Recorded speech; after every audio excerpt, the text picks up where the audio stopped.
The Life of Lord Mahavira, The Birth of Dharma-Chakravarti, Part 3 of 5 on Between Master and Disciples, given in Chinese and English on June 22, 2019, at the New Land Ashram, Taiwan, also known as Formosa.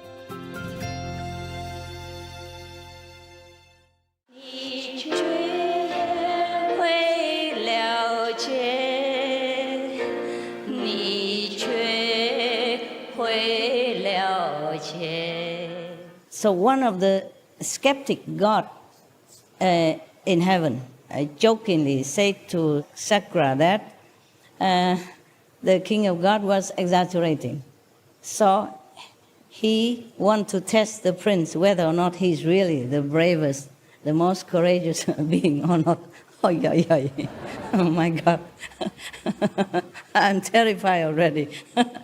When the gods of this kind of heaven come down and want to test you, oh, I don't know, you cannot run anywhere. Okay? Even the best spy, the best CIA agent on this planet were to chase you, to hunt you down. You will have more chance to run away than if this God, one of these gods come down and try to catch you. Nowhere to run. You cannot escape. You just have to sit there and have to endure whatever they want to measure upon you. This is terrible. I'm already scared. Yeah. Okay, now this God from this heaven, they are specialized in making trouble for a practitioner.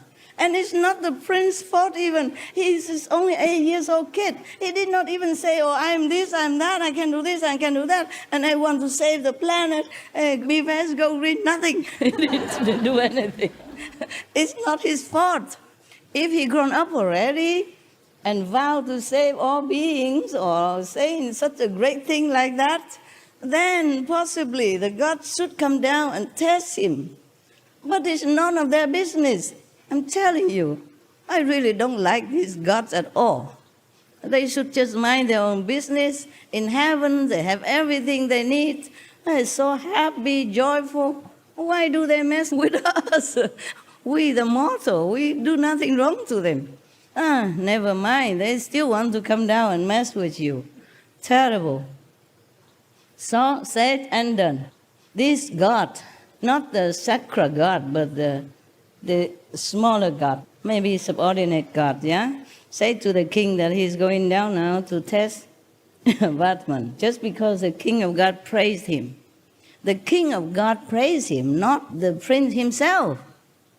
He's only a kid. Oh, see what he's doing. Okay. If you're scared, just block your ears. Now, Vatman, the prince, was playing with children of his age in the Chinatkan jungle. The game was to race to a target tree, climb up and come down. It's a kid's game, yeah? And get to that tree, whatever the tree they designate, climb up and come down. So easy. Whoever is the first one to reach the ground was the winner. Yeah. Maybe they all climb up together at one time, and then they all come down together. Yeah? See whoever come down first. So Vatman ran the race and was first to climb the tree. They probably do the timing. And then the boys on the ground saw a ferocious cobra slithering up around the trunk of the tree. The boys see that. You know who that is already, right? You can guess, right? Suddenly a cobra appeared from nowhere, and right exactly where the prince was climbing, and hissing and raised his hood.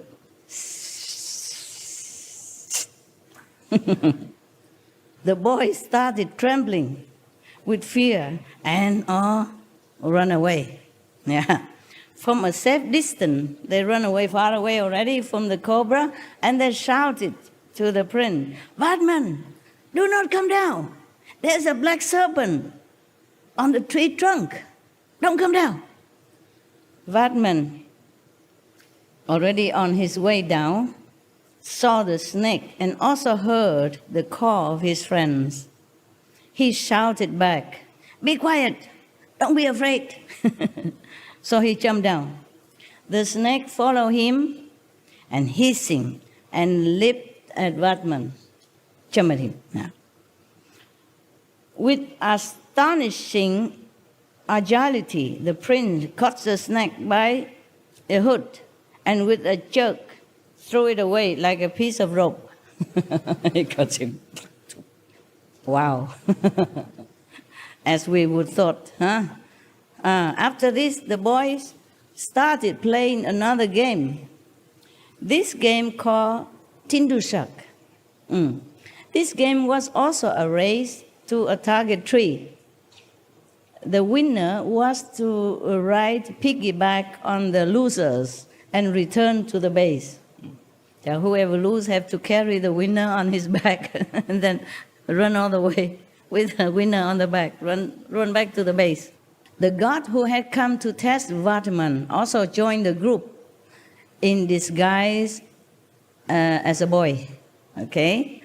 In the game, when Vatman won, the god got Vatman on his back and started back to the base. The god, suppose, was the loser then, one of the losers, so he has to carry Vatman on his back and run back to the base. Yeah. But on the way, he transformed himself into a giant. With the prince on his back, the god flew into the sky. Big giant carried the prince, flew into the sky. The boys shouted with fear, "Vatman! Vatman!" But the prince was very undaunted. Hit the giant with his mighty fist. Boom! The god cried. The giant god cried with pain. Probably he know where to hit, nah? Maybe here or eyes or whatever. I don't know where he hit, but the god was crying in pain and had to land back on the ground. Vatman jumped from his back, but the culprit disappeared, and in his place appeared a god who begged Vatman's forgiveness. I like that. I like that very much. So, I don't know if I should like it, because we're not supposed to hit somebody else or anything, but this guy, he deserved it. He messed up, and he's bigger than Vatman. So, I think it's okay. If it were me on this giant back, I would also probably given him some of my kung fu. Yeah. Yeah, he has no business to go there and mess with the kids' game and then took him to the sky, scaring all the kids like that, right? Bad boy.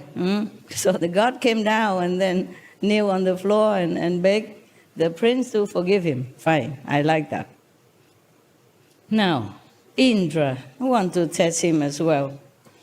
Oh, there's a next test now. My God, what is this? His life has to be tested all the time. What for? Now, in the school, when Vatman entered the 9th year of his age, his parents thought that it was time to impart martial and formal education befitting a Kshatriya boy to him.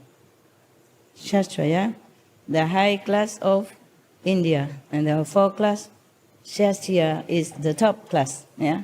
The class of the warrior, yeah, of royalty. Well, I don't think it's the first one. I think the first is Brahman, no? Any India, help me? First is Brahman. Brahman, second is Kshatriya. Okay, correct, yeah. Lucky I remember, otherwise he was laughing at me, see that? Thank you. Yeah, I'm not Indian, you see, and I know all this since I was younger. And long time I don't use this kind of knowledge. For what? Yeah. I'm not Indian. And even Indian people not often remember these things. They have many other things to learn nowadays, especially learn computer and stuff. Nobody care about Brahma or Kshatriya or whatever the class. But in India, when you go to India, you still have to be mindful of these classes. You don't touch the Brahman class, okay? You don't touch their things. You don't try to go too near to them or utter something that's disrespectful. Even if you go in their kitchen, your shadow is already making trouble for you. If you cast your own shadow in their kitchen, for them it means contamination, pollution, in different kind, spiritually, and they don't like that. So therefore, the prince had to learn martial, not just formal education, but martial art as well, because he's a Shastriya class, okay? Warrior, yeah. They decided to send him to school. So when he went to the school, he offered his respect to the teacher, just like any other ordinary student. In spite of having all worldly knowledge since his birth already, by offering respect to his teacher, Vatman honored the age-old traditional ideals. Even if he knows everything already, but he went to school, he must offer respect to his teacher. Just the same like every other child, huh? You maybe prostrate in front of the teacher, maybe 1 time, 2 times, 3 times, depends. And then you make some offering, yeah? That means you accept him as your teacher and you respect him. You prostrate to his feet, yeah? To show respect and obedience, yeah. Many of the Asian countries have this tradition. Maybe nowadays they don't do that anymore. But in some area, possible, still have some little tradition left. Remember last year, there was one Vietnamese old man got initiation, and he wanted to prostrate to me 3 times. He kept insisting that it's a tradition, Vietnamese tradition. You have to prostrate to your teacher 3 times. But I said, no, here nobody prostrate to nobody. So please don't do that.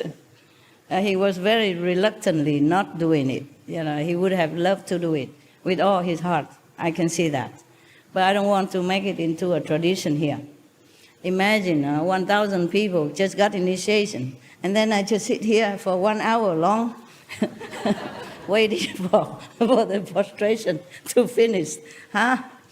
Understand? How do I have time to read books for you? I have to read book at home already. Check out if it's worthy to offer it to you. I read other books also, but it was too complicated. So I did not bring it here. I bring this one. It's a very good book. It's simple. Even child and adult can enjoy. Yeah. And I don't have to explain a lot. All I do is just know how to read English. Simple. So nowadays maybe we cut that. Yeah. But in the Buddha's time, they still do that. Yeah? And whenever any of the students wanted to ask Buddha some question, Buddha time is written in the sutra, but I guess in every other tradition in India, about Buddha's time, or nowadays even, they still prostrate to the guru, to the master, when they want to ask something, or when they first came in to greet him, when they came visit, not just the first time, but whenever they can visit the master, they bow to the master. And whenever they take leave, they do the same. I think we better not do anything, because if I let him do it, then everybody else would like to do it. And knowing you will take your time, and you will keep looking, and you try to do it very slowly, and 1 extra bow and 2 extra bow, and then, my God, it will take forever. Even I respect traditions, and it's not a bad tradition, but logistically speaking, it's not practical. Okay, huh? Yeah, I know many of you also want to do that. You keep asking me, but no. Okay? No is no. N-O, no. We don't need this kind of respect. We respect inside, okay? We respect by keeping the precept, by being vegan, by meditating diligently, yeah? And really trying to abide by the master teaching and try to go home. That is a real respect. Outer respect, anybody can do. Inside respect is harder. Yeah, I want the inside respect, and the proof of the respect. not just bowing on the floor. Anybody can do that. But believe me, after I die, they probably make a statue out of me and put me somewhere, and then people will still come bowing, because that time I cannot forbid them. I cannot say anything. Right, so the teacher gave him the first lesson of the alphabet. Vatman listened silently. After some time, the teacher called him and asked, "Prince, you are just idling. Why don't you repeat the lesson and try to memorize it?" Yeah. It seemed like my father told me when I was young. "Why don't you ever study anything at home?" I say, "I know it already by heart." So I read it to him, and then he believed me. Yes. I read without a book, yeah? Without a book. So in reply, Vatman recited the full alphabet for the teacher. The teacher was very, very surprised. While he was trying to fathom the surprising capacity of the little boy, an old man, an old Brahmin with a tilak on his forehead. Yeah, you know tilak, right? India people, they put some red dot in front of your forehead here, between the eyebrow, a little bit up. Good idea, no? That was a tradition before. The teacher would have put something here, yeah, so that the disciple always remember the third eye. So they reminded each other, huh? Or when they look in the mirror, seeing the tilak in front of the forehead, they would not forget where to concentrate. Yeah, it's a good idea. Everything you know of value is inside you. So whatever I told you outside, I told you already, it's just pastime, no? It's worldly knowledge. Whatever truly divine knowledge is imparted to you without language, without words. So you have that already, yeah? And every time you come to see me, I just entertain you. So now we continue with the prince. So the teacher was very surprised and was trying to really understand the magnitude of this boy's intelligence and capacity. So there was one old Brahmin with the tilak on his forehead enter the school. Yeah, one day.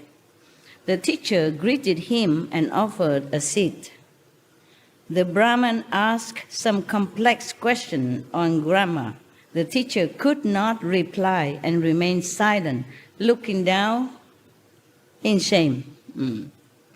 He cannot answer. Yeah. So the Brahmin smiled and said, "Acharya, please do not bother yourself. Teacher, don't worry, Maybe I will ask this little new student of yours. Maybe he can solve my problem. If you allow me, may I ask him?" The prince, yeah. So the teacher consented, and the old Brahmin put the complex questions before Vardaman. Yeah. Little Vardaman, without hesitating, gave correct and appropriate answers. The teacher stared dumbfounded at the little boy. The Brahmin smiled and said, "Acharya," teacher, "please, Acharya, don't feel insulted. You are not aware that the sun of knowledge of this era is present before your very eyes as Prince Vardaman. He is the future Lord Mahavira Swami, the omniscient." Nothing he cannot do. So it is believed that Indra compiled his questions and Vatman's answers into a book named Indra Vyadaran, the grammar of the Indra. Indra is another god, yeah? Maybe lower than Shakra, but also very powerful, okay? He's lower than Shakra, right, or higher? Lord of Rain. Huh? Lord of Rain, yeah. Lower than the Chakra. But he is still very powerful, also capable of testing. Beware of all these gods. They are not always very friendly. I don't know why They're so scared of us practitioners. I mean the real practitioners will be always tested since little already with all kind of things. Maybe centipede bite or some sickness or some kind of scary situation and family trouble, you know. When you were little already, they already test you how you solve this family problem for your parents even. When parents are helpless, how you help them also. I had also some cases like that. Yeah. So they even compile these questions and answers into a book. Yeah, I mentioned already. Okay, this is two goddesses have tested Vardhaman. Yeah, two. But these are nothing. These tests are nothing, believe me, compared to the one that Lord Mahavira had to endure afterward in his adult life and in his ascetic life, seeking the truth. The more determined you are to help humankind, help all beings, the more tests you will have to undergo. And not everyone passed the test. That's why we don't have many masters. Because some tests are very, very severe, above human endurance and intellect and capacity. Okay, now they are talking about Mahavira's family. Okay, we will finish that. And tomorrow we will talk about his life as a monk, okay? Ascetic monk. Not just normal monk, but ascetic monk. Extremely ascetic. Yeah. After you heard the story about his asceticism, you feel very, very lucky and grateful to be able to sit here on a soft cushion and a clean floor and have a roof and have aircon and fan and whatever.